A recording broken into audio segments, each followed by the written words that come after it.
Alba, as a junior last year, competed in the Open. There it is. Match totals for Alba and Chiara heading into deadlift. Easy work of that. Ow! And look at Alba! 2024 edition from Sweden, Alba Boström.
Okay, I'm done for today. That was me doing 100 squats, 100 push-ups, 100 sit-ups. I know my form in them isn't perfect. That is basically because I'm not doing it because I'm doing calisthenics. I'm mostly doing it because it's fun and it just makes me feel a little bit like constantly like I have a little bit of a pump and tenseness, which I feel helps in my compound movements. So it's not really to be good on those, although it's fun. And that's why, yeah, maybe my push-ups aren't that great or my sit-ups. And I only did 70, if someone was counting, I only did 70 squats, and that's because I did 30 before I started squatting, and I only do 100 per day. And I try to do it 5 to 7 days a week, depending on how I'm feeling, basically, just for fun. I've been saying that I'm doing that before, but never actually showed it. I'm done for today. This SBD session. It was a good one. I felt strong. I'll see you back inside, and we'll get to talking about things that you can say, or basically questions that you should ask either yourself if you're doing your own training program and structuring yourself, or if you have a coach, to basically get results no matter who your coach are, no matter programming, questions that you need to know so you can basically follow the plan. So I'll see you back inside and we'll get into that. Okay, so it actually took me about a week to finally make this video, simply because of the fact that it's been stressed. I got World Games in just 1.5 weeks. I leave this Saturday, so once you see this video, I'm probably in China. But with that said, I'm gonna make an update regarding World Games in the end of this video, so stay tuned for that. But like I said, I wanted to give you some tips on how to communicate with your coach or even with yourself to just make sure that you get the best possible results. And I think that asking these questions and understanding these topics are things that should allow you to get very good results no matter who your coach is, no matter almost how you program it yourself.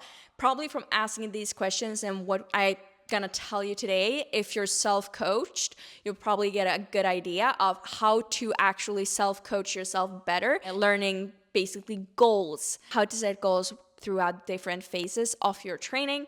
But so I wanted to just make this video because I got a comment in my last one where someone asked me not exactly about this, but pretty much, and I felt like it would be a good topic for the video. And so basically, let's just start with we can call it a scenario. You're getting a new coach and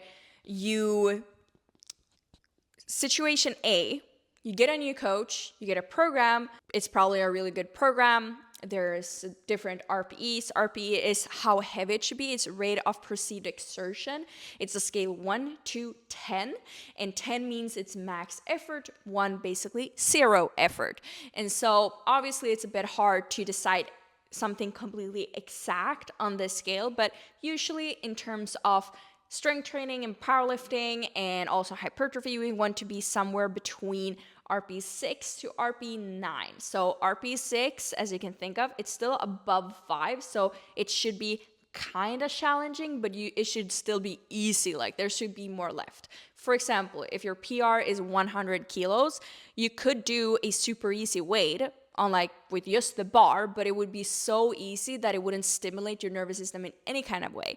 You still don't have to go up to your PR 100 kilos, which on a day where you're not stronger than that will probably be your max effort in RPE 10.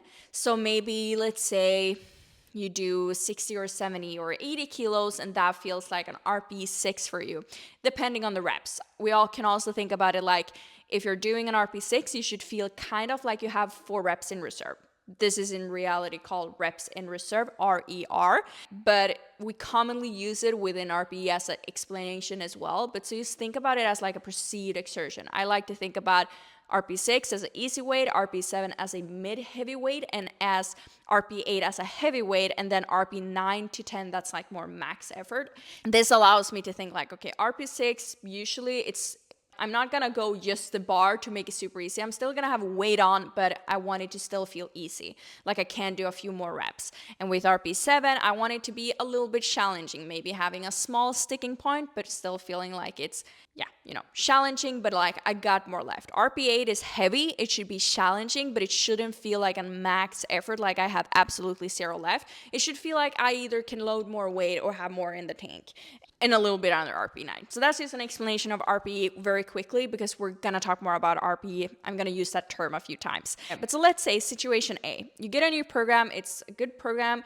you have the RPEs, you have different, let's say it's a 4-week program, because this is very common to use a 4-week training block, and then after that you get another 4-week training block. So let's say you get a 4-week training block.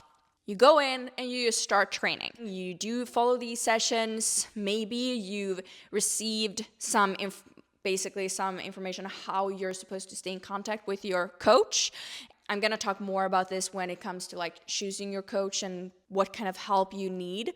But basically, let's say you stay in touch with your coach once a week. You send your videos, you send over your training and how everything has been going. And you just do that. You go week from week, session to session, you just follow the program, then you get a new program, and then you just go around like this. The thing is, you could, if you're lucky, and especially if you're a beginner, get very good results. But in all honesty, you may end up not getting the best results, because in all honesty, you're just following the program from a day-to-day perspective, which means you have like a micro view. You have a very small view of your program, a very small perspective. But let's say while you're doing that, you could very easily just not get the results they possibly should, because you don't know the plan. You don't know what is the goal, what is coming after this, how should you approach this specific program. And yes, for some coaches, you may actually get perfect instructions that this program, I want you to do this and this. But in some cases, you won't get you want to do this and this. I try to basically learn how you're supposed to think out throughout the coaching, throughout the communication in the coaching as well, but still give you like a hint before on what the goal is. But either way, you just need to know the goal. And so if you just get a program, what you need to do as a lifter with this coach is ask, what is the goal with this specific 4-week program? How am I supposed to think during these weeks? Is there anything specific? Should I just go try to max what I can do for the RPE for every single session? Or should I, for example, hold back any time? Should I focus more on my reps or my singles? Should I focus more on one session during the week than the other? We usually, in powerlifting terms, again, call this a primary day and then a secondary day, where the primary day is like the most comp specific, the heaviest day of the week. And then we have a secondary day, which is another practice day, but it's not as heavy. So I like to think about it as the good day and the fatigued day, because that's usually actually the case.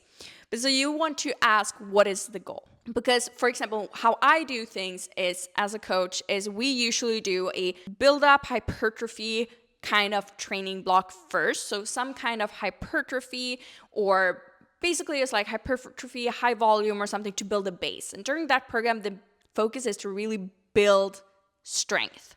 We just want to build strength. We want to build muscle. So I may have accessories as way higher RPE, so we push the accessories more. But I also may have like a top single. So you're doing a single, but I may want you to actually focus on the reps so that you can really push those, because the reps are getting you stronger.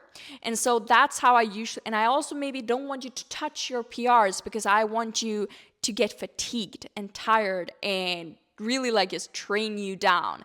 That's how I want it to be.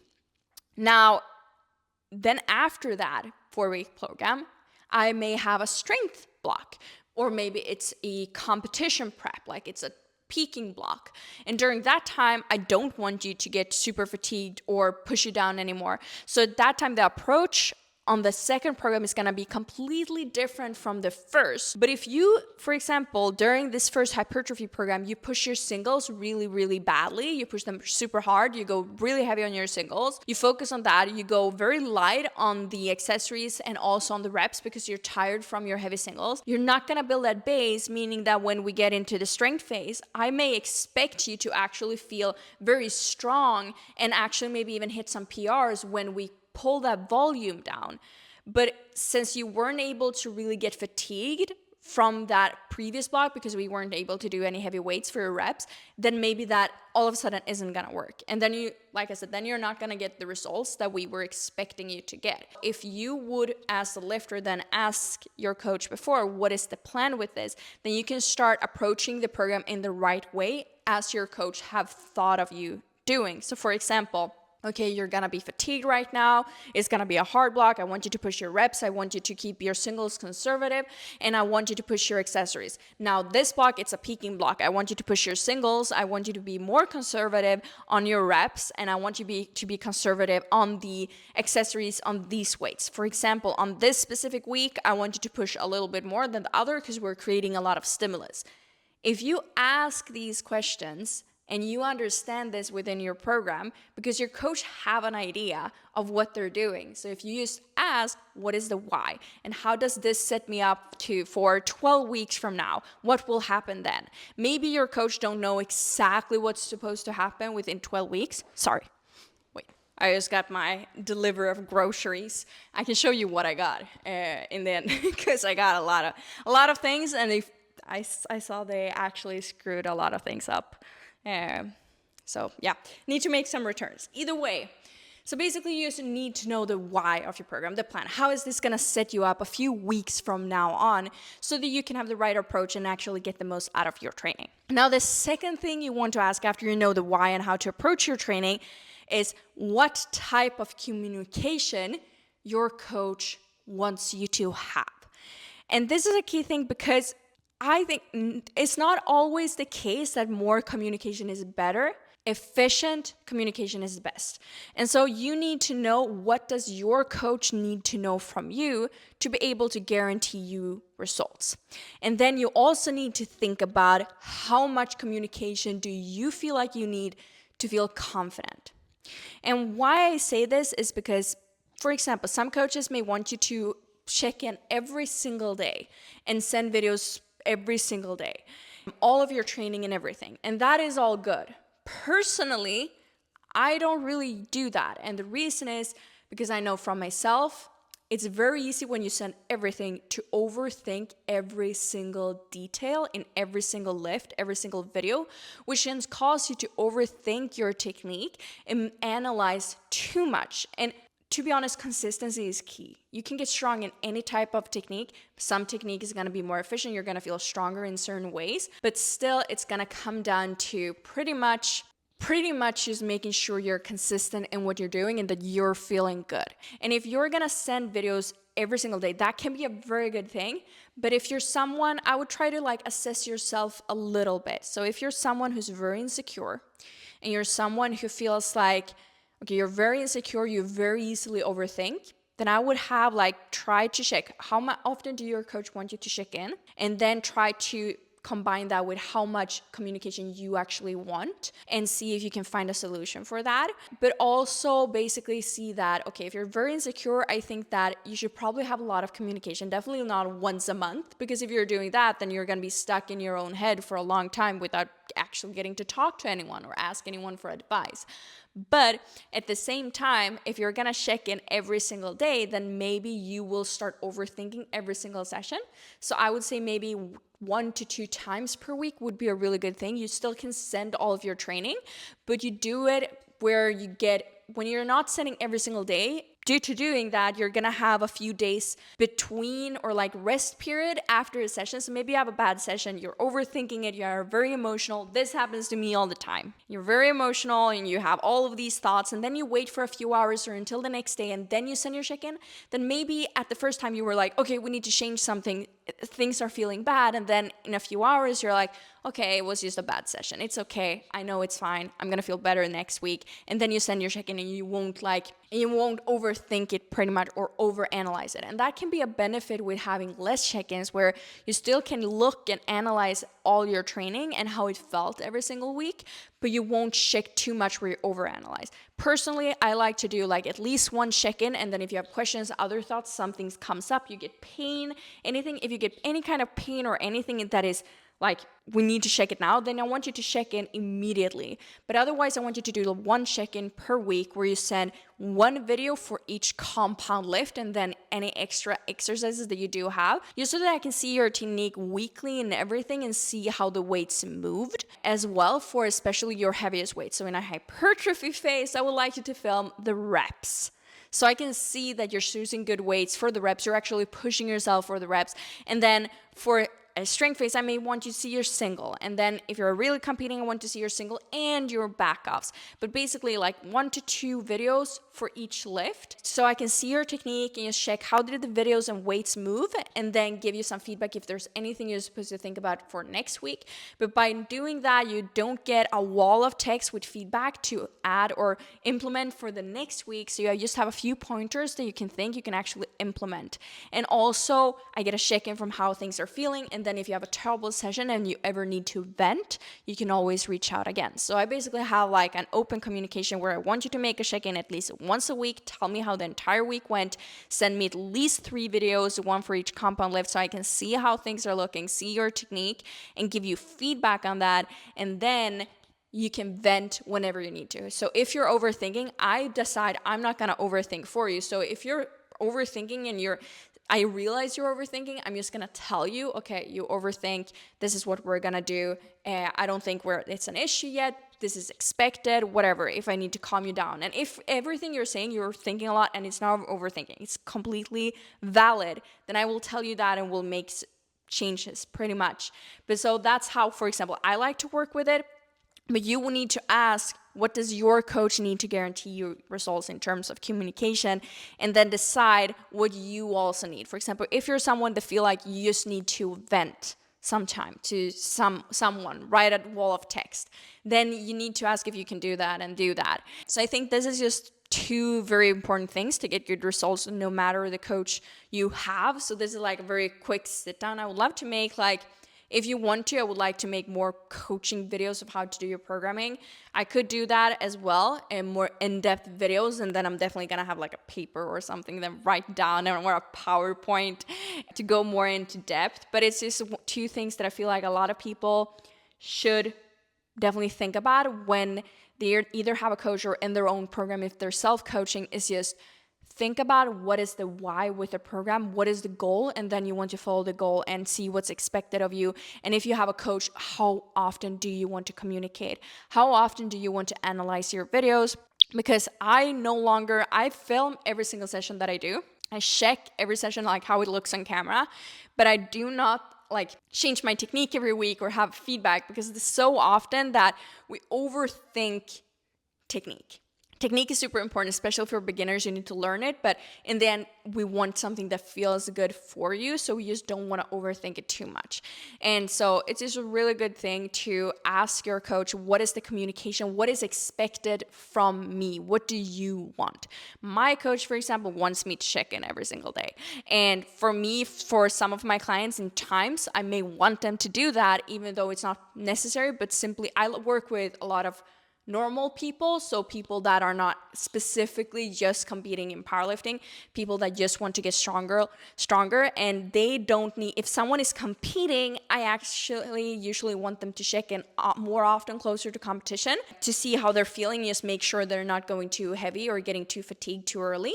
But if it's someone that just wants to get stronger and build muscle and have no interest in competing, then in that case, it may be completely different, because then we just want to make sure they're feeling good and not overthinking too much, but we still want that check-in so I can see what happens. And so I think weekly check-ins is great. And then there is the case where check-ins once per month could be a good thing. This is not something I got at the current moment, maybe I will in the future, but some coaches may have cheaper prices or alternatives for checking in once per month. And this is just something to think about as well when it comes to your coaching. If you're deciding to get a coach, of course, getting a coach is a financial matter as well. So maybe you can get a cheaper price for less communication. And there are those that you get a program and then you evaluate the program after a month, how the entire program went. And if you're doing that, that actually works. But then you have to be someone who don't overthink too much. You can follow the program, and you need to ask the questions about what is the plan and the goal with this specific program, so that you actually learn that. Because then you can actually do coaching where you just have a check-in once per month and probably get away with a cheaper price as well. And for example, analyze the videos at the end of the month. But like I said, then you have to be someone who won't have a micro view of your program where you're just gonna try to maximize what you can lift every single session, because there is a plan. For example, I may be able to lift some days 180 kilos in the squat for RP6 on week 1 of my program. But let me tell you, if I do that, my entire block is gonna be screwed. So instead, I may want to do 150 kilos. And that's just what I've learned from experience for myself. And that is why you don't want to have a micro. If I would have a micro view and try to maximize what I can do for the RP every single session, I usually end up too fatigued, because there's also the matter of mapping out the entire plan of the program and making sure I can increase the weights each and every week due to how my own program looks. And so you just have to ask those questions, and you have to have very good discipline to be able to do that. But it may be an alternative that is definitely better than having, for example, no coach at all, if you feel like you really want a coach. So that was just a quick few. Ask questions, make sure you know the goal, and there's no such things as too many questions. And also see what's needed from you in terms of communication. How often should you check in and everything like that. So that was that. Let me unpack some goods. I'm gonna start with dinner too. So we're gonna unpack everything, and then you can see what I got and what they actually screwed up. Okay, so here we go. This is it. So I asked for Powerade, and they actually gave me Gatorade instead. I think this will work either way, but I feel like you can't. So basically, when you have a store and you order food like this, you can choose that they're allowed to actually like pick something else. If one good, they're out of one good, they can pick something else. But at the same time, I just feel like some things you can't just change the brand from like a Powerade to a Gatorade. Like, and I've never had Gatorade when I compete. It's like kind of the same, but I've never had Gatorade when I compete. I always have Powerade. So now I'm probably gonna save those, and then I'm gonna buy 5 Powerades, because I'm not gonna change anything. I got candy because I'm gonna need to spit down to my weight class for World Games. Always do. This entire bag is just eggs. And then I always have orange juice, which you know. I just keep running out of storage. But so I have orange juice that is from a certain brand that is very special. You can't switch the brand because there's no one else that is just orange juice that's from oranges and not from concentrates, and that is just oranges. And this one has like sugars, lemon juice, water, and like it's from concentrate, so it's honestly terrible. So I don't know, but I guess it's summer, so usually there's, summer workers and that is working, so they do make mistakes. It's new for them. I've worked with this, like actually giving people groceries in a store before, but at the same time, that's why I'm like, I would never give them something else, because if someone has shoes like orange juice, you don't want something completely, especially when someone chooses like one of the like cleaner brands, like what do you like, eco or eco-friendly food and everything, they're choosing that for a reason. So you can't just give them a different taste. But either way, and then I got kiwis, we got cucumbers, bell peppers, tomatoes, bananas, something I get, lots of eggs. We got milk for coffee in the morning. This is something I've been loving, just natural yogurt with low fat, because then I get all my calcium in it. I get a lot of good probiotics because this has Acidophilus and bifido. I don't know what that is in English, or if it's even the same, but it's basically like probiotics in it, so that's good. So we got Greek yogurt as well sometimes, and then we got my favorite. This is a Swedish brand of chocolate milk that I love having when I have heavy training.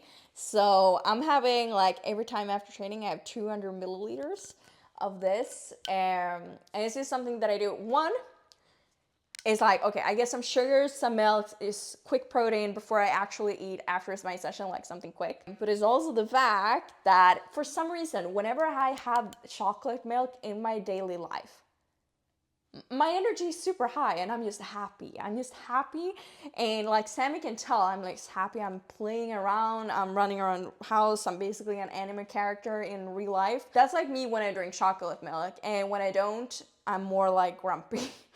Like honestly, I've just noticed that it's something that makes me a little bit more happy. And then I also get jam just because for my low gut volume cut, where I might need gums and like dark chocolate, because I try to reduce food volume on these last days. And then, are they kidding me?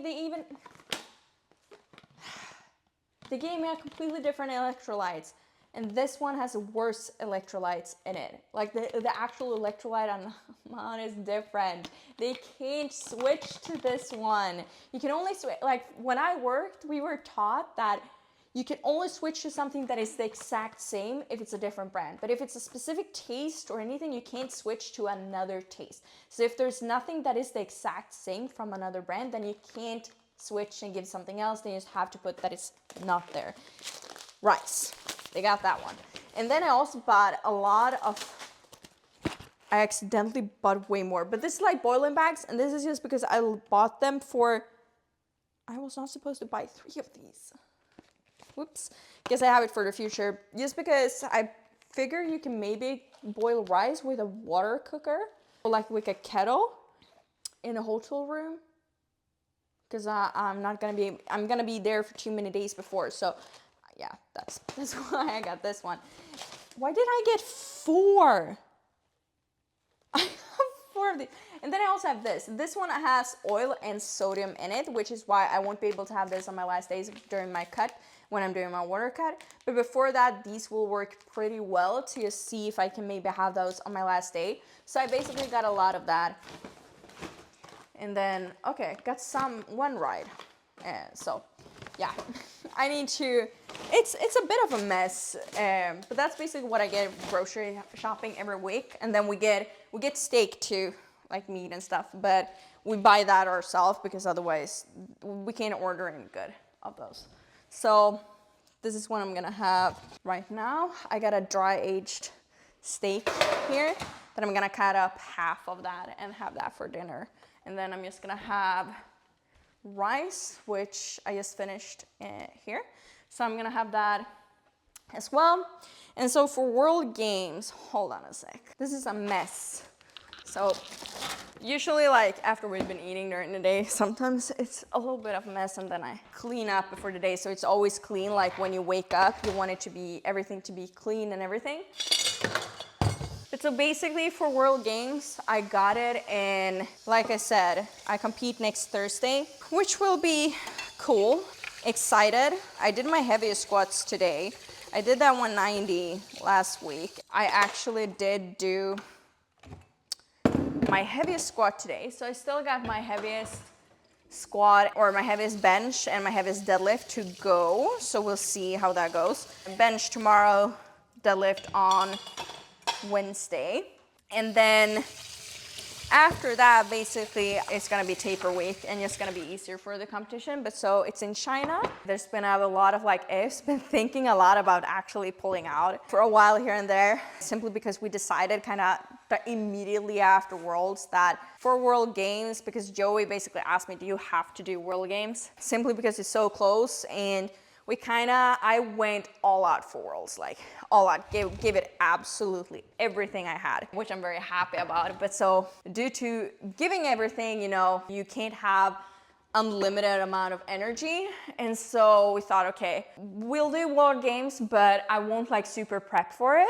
And then of course I still want to do well. So I've had a prep, but it's just like I haven't been prepping. Like I said, I haven't had the off-season program, hypertrophy, build a base. I didn't have that because I was just doing the first month after comp, just doing kind of easier training, mostly recovering and getting ready instead. And that's just like a choice, and I know that may affect my performance, but my baseline is still pretty good, and I'm basically just going in for this one to have fun, actually. And it's the first meet that I ever do that, where I'm making a small peak, but it's like I'm not super peaking, and I'm prepared that I may not be at my best. I'm not saying that I'm fine with it. If I'm not at my best in the competition, I'm gonna regret myself so much. But then at least I got a lot of motivation for the next comp. So it's like maybe there's obviously a chance maybe I'll lose the battle, but that's because I want to win the war. And so I've decided that I want revenge for last not last week's, but last year's Sheffield. And that is what matters the absolute most to me. And so, you know, basically if I have to sacrifice my World Games performance a little bit, then I'll do that. So basically I've been focusing on recovering, and then I'll have another month, probably first block after World Games, a little bit more chill, and then we'll get straight into off season for Sheffield, which is what I'm mostly excited about.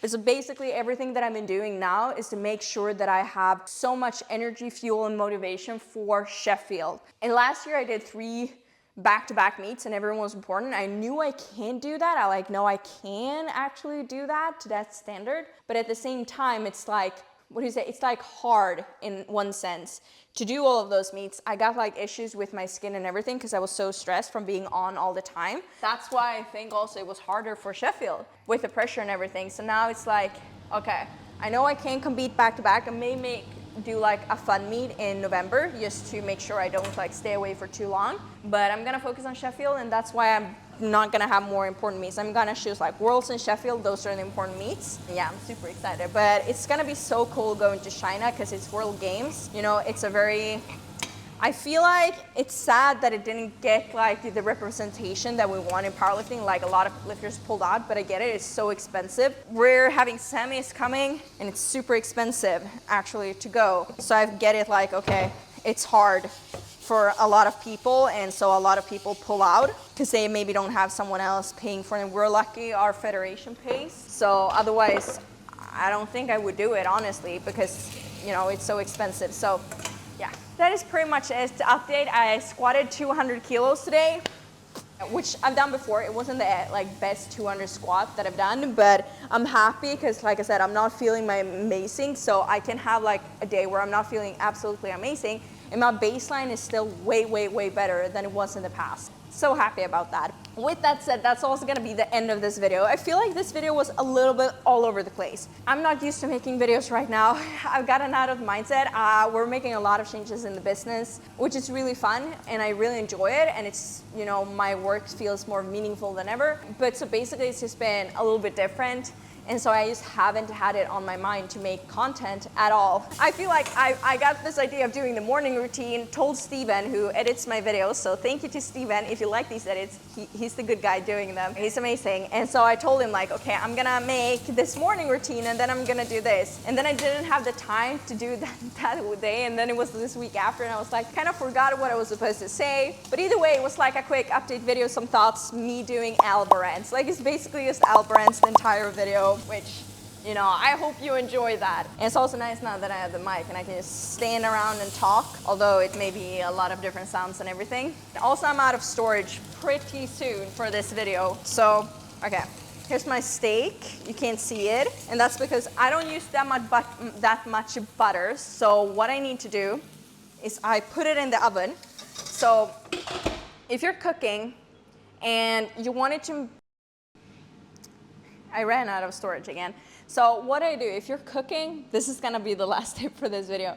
If you're cooking, you need to use a lot, like very little fat, because you don't want your fat to go too high, but you still want it to be juicy and taste good.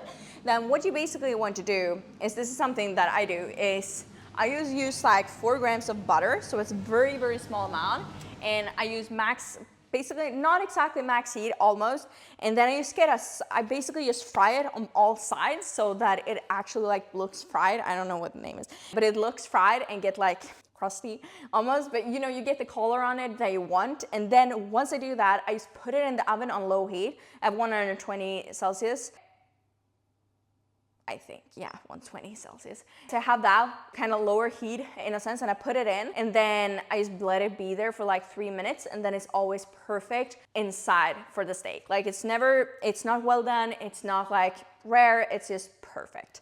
And in the meantime, I usually chop up my greens that I want and put my rice in the microwave if I'm heating it up. And so that way it tastes amazing and everything, and not dry, and I don't need any sauces, but it's still like very, very low on fat. So that's like a good Good tip for you guys.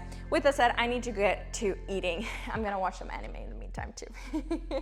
While I wait for Sammy as well. But so with that said, thank you for watching this video. Thank you for the support. If you liked it, please let me know. And also if you're interested in coaching, click the link below to schedule a call with my team. And we'll talk to you more there and see, well, see what you want, what you need, and if we can help you. So it's a completely free call, no strings attached. If you're interested, please schedule it below. I don't know when the next video is, definitely when I'm back from China. So thank you for watching, and I'm gonna compete on the 14th of August. I don't know the time yet, but check my Instagram to find out. And I don't know if it's gonna be streamed in the same manner as normal. Heard something that it maybe won't, but yeah, 14th of August. Stay tuned on my Instagram to know the exact dates and times. Let's see what we can do. And also first time long flight, first time different time zone, first time ever I'm gonna be jet lagged.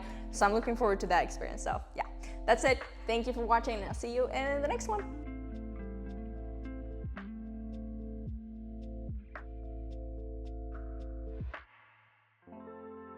At 120 Celsius. I think, yeah, 120 Celsius. This entire bag is just eggs. Why did I get 4? I have 4 of these. And whenever I have chocolate milk in my daily life, my energy is super high and I'm just happy. So I'm basically an anime character in real life. That's like me when I drink chocolate milk, and when I don't, I'm more like grumpy.